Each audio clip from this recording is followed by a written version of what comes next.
অনেক কষ্ট করে মানিকগঞ্জকে একটা অবস্থান নিয়ে এসেছে।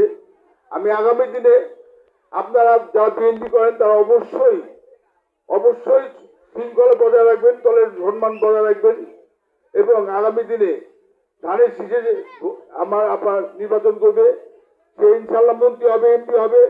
আপনারা সবাই ধানের শীষে ভোট দিবেন, সবাই তার জন্য ঝাঁপিয়ে পড়বেন। আপনারা একজন ভালো মানুষ পাবেন। আপনারা অনেক এমপি দেখেছেন, অনেক মন্ত্রী দেখেছেন। আমার বিশ্বাস আমাদের জীবনে এইরকম এমপি মন্ত্রী আর আসবে কিনা সন্দেহ। তাই আগামী দিনে আমি আপনাদের কাছে আশা করব, সবার কাছে দোয়াও চাইবো যে আপনারা ধানের শীষে আপনার কান্ডিতে আপনাকে ভোট দিয়ে এই দেশের মানিকগঞ্জের সেবা করার। আপনারা দেখবেন না, আপনার শুধু দিতেই জানে, নিতে জানে না। যে কারণে তাকে যদি আপনারা নির্বাচিত করেন, ইনশাল্লাহ আমাদের বিশ্বাস এই কালে যত উন্নয়ন হয়েছে তার সম্পূর্ণ উন্নয়নই এই আমলে হবে। আপনাদের সবাই সুস্বাস্থ্য কামনা করে, যেহেতু বৃষ্টির দিনে আমি আর আপনাদের কষ্ট দেবো না।